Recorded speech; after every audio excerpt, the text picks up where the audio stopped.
Capítulo 3. Placas bases o madres. La placa base o madre, como su propio nombre indica, es un elemento esencial e indispensable en cualquier ordenador. Está fabricada sobre un soporte semiconductor con una serie de circuitos impresos con elementos electrónicos convencionales, tales como resistencias, condensadores, etc., así como una serie de circuitos integrados de muy alto grado de integración o chips de alta tecnología, entre los que destacan el microprocesador, el chipset, el BIOS, etc. Parámetros que definen una placa base. Las placas bases o madres se distinguen entre sí en función de los siguientes parámetros. El primer aspecto diferenciador lo constituye el formato o propiedades físicas de la placa base o madre. Al igual que vimos con las cajas, existen los siguientes formatos o estándares: AT, LPX, ATX, microATX, NLX, WTX y BTX. El segundo parámetro diferenciador lo constituye el tipo de zócalo de la CPU, así como los tipos de microprocesador que soporta. Haciendo un recorrido desde los más antiguos hasta los más modernos, tenemos el socket 7 para Pentium y MMX, el socket Super 7 para los procesadores con bus a 100 MHz, el socket 8 para el Pentium Pro, el slot 1 para el Pentium 2 y el Celeron, el slot 2 para los Xeon, el socket A462 para los AMD, Athlon y XP, el socket 423 para los Pentium 4 de 423 pines, el socket 478 para los Pentium 4 de 478 pines, el socket 775 para los nuevos Pentium 4, el socket 754 para los AMD Athlon 64 de 754 pines, el socket 939 para los AMD Athlon 64. El tercer parámetro diferenciador lo constituye el chipset. El chipset es el conjunto de chips que integran la placa base y que tienen como misión controlar el tráfico entre los diferentes componentes del ordenador. Este conjunto de chips o chipset se dividen en dos grupos: A, el chipset North Bridge,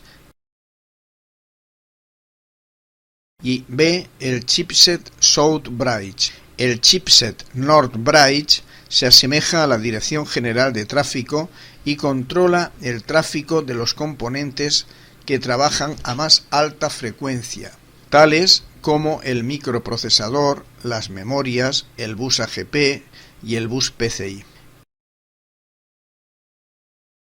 El chipset South Bridge cuelga del bus PCI y controla el tráfico de los componentes del ordenador de menor frecuencia, tales como el bus ID dual, el bus USB, el bus ISA, etc. El cuarto parámetro diferenciador lo constituye el sistema de bus. Como buses de alta frecuencia, los estándares hoy son el bus AGP, el bus PCI y más modernamente el bus PCI Express.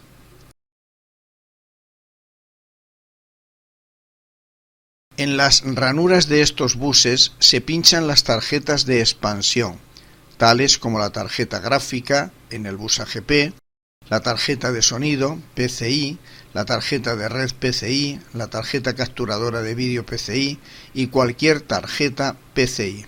Dada la extraordinaria importancia del tema de los buses, los estudiaremos detenidamente en un capítulo aparte. El quinto factor o parámetro de distinción de las placas bases es el tipo y número de bancos de la memoria principal. Las memorias, debido a su enorme importancia, las estudiamos más adelante en varios capítulos. El manual de la placa base es fundamental en el montaje y configuración de un ordenador. En él encontramos las principales características y posibilidades de configuración. Así nos informa del tipo de microprocesadores que soporta la placa base, del chipset que tiene, del tipo de memorias que soporta, etc. Ahora vamos a ver algunas imágenes de la placa base 7VT600P-RZ-C de AMD Athlon XP.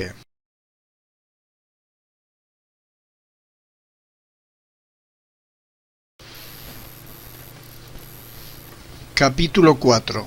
El sistema de bus de un PC.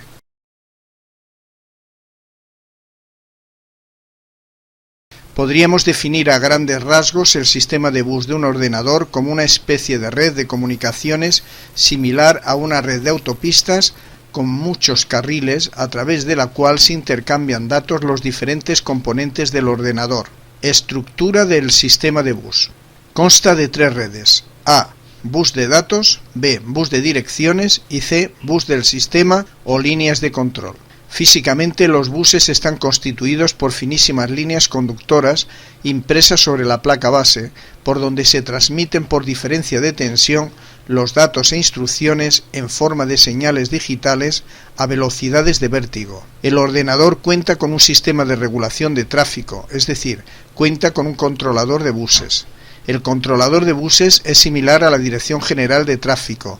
Es el encargado de regular el enorme tráfico de datos que circula a través de los buses. El controlador de bus está integrado en el chipset. Capacidad de transmisión de los buses. La capacidad de transmisión de datos de los buses depende de dos parámetros: A, el ancho del bus, y B, la frecuencia del bus. Ancho del bus. El ancho del bus lo constituye el número de líneas conductoras que lo forman. Por cada línea o carril solo puede circular un bit, unidad mínima de información digital. Si el bus tiene 8 líneas, se dice que el bus es de 8 bits. Si tiene 16 líneas, es de 16 bits. Si tiene 32 líneas, es de 32 bits. Y así tenemos buses de 8, 16, 32, 64, 128 bits, etc. Es obvio que cuanto más ancho sea el bus, es decir, más líneas conductoras tenga, más datos podrá transmitir. El ancho del bus lo determina el microprocesador. Frecuencia del bus. La frecuencia se define como el número de ciclos por segundo.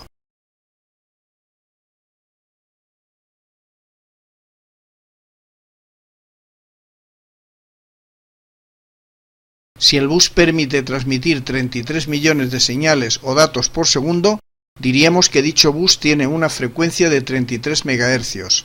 Evidentemente, cuanto mayor sea la frecuencia del bus, más rápido será el bus transmitiendo datos. Llegados a este punto, es obligado hablar del concepto de velocidad interna y velocidad externa de un PC. La velocidad interna. La velocidad interna es la velocidad a la que trabaja el microprocesador. La velocidad externa es la velocidad a la que trabaja el bus del sistema, es decir, la velocidad a la que se comunica el microprocesador con la placa base. Velocidades de bus de ordenadores modernos son 100, 133, 266, 400, 800 MHz. De estos dos conceptos se deriva otro concepto conocido como multiplicador. El multiplicador es la relación que existe entre la velocidad interna y externa del ordenador. Así, por ejemplo, un microprocesador Pentium 4 de 3200 MHz en una placa de bus de 800 MHz tiene un multiplicador de 4x. Además del bus del sistema, han ido apareciendo los siguientes estándares: bus ISA, bus local BESA, bus EISA, bus PCI, bus AGP, bus ID dual, bus USB y finalmente bus PCI Express. El sistema de buses varía según la familia de procesadores.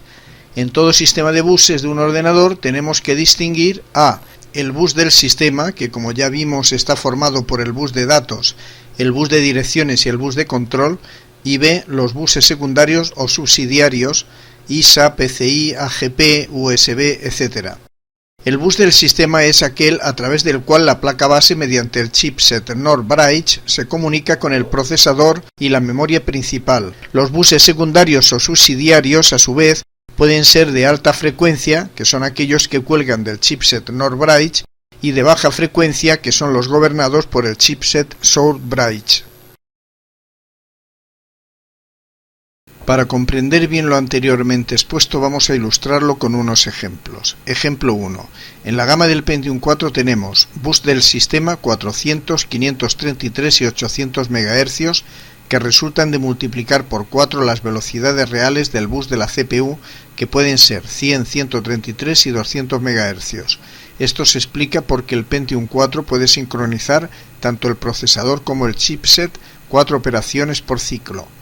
Esta frecuencia del bus da soporte a los módulos de memoria RDRAM tipo PC800 que trabajan a 400 MHz. Puesto que en realidad físicamente el bus de la gama Pentium 4 es de 100, 133 o 200 MHz, también puede utilizarse placas bases para Pentium 4 que soporten memorias SDRAM de 100 y 133 MHz. Según el diagrama que estamos observando, el único bus secundario de alta frecuencia, es decir, el que cuelga del chipset NOR Bridge, tenemos el bus AGP, que aunque tiene una frecuencia básica de 66 MHz, hoy día es normal que las placas lleven ranura AGP de 4X y 8X, lo que en realidad implica unas frecuencias de 266 y 528 MHz. En cuanto a los buses secundarios de baja frecuencia, es decir, los que cuelgan del chipset SOUR Bridge, tenemos 5 ranuras PCI a 33 MHz, 6 puertos USB a 48 MHz, 2 puertos ID Dual ATA 33, ATA 66, ATA 100 y ATA 133 MHz, una tarjeta de sonido integrada AC97, un chip controlador IT8705 que trabaja a 24 y 33 MHz y del que a su vez cuelgan el BIOS, un floppy, un puerto paralelo LPT, 2 puertos PS2 y 2 puertos COM. Ejemplo 2. Diagrama por bloques de un AMD K7 en una placa base 7VT600P RZ-C con chipset vía KT600. Vemos que el bus del sistema puede trabajar a 100, 133, 166 y 200 MHz. También podemos apreciar en el diagrama que del chipset NOR Bridge cuelgan a. el bus AGP, que trabaja con frecuencias 4x66 y 8x66 MHz, b. las memorias DDR-RAM, que pueden trabajar a la misma velocidad que el bus del sistema, y c. el chipset SOUR Bridge, que trabaja a frecuencias de 14,318 MHz, 33 MHz, 48 MHz y 66 MHz. Del chipset SOUR Bridge cuelgan directamente 5 ranuras PCI con frecuencia de 33 MHz, 2 puertos serial ATA, 8 puertos USB con una frecuencia de 48 MHz, 2 puertos ID Dual ATA 66, ATA 100 y ATA 133, 2 puertos PS2, una tarjeta de sonido integrada AC97 y el chip controlador de puertos locales IT8705.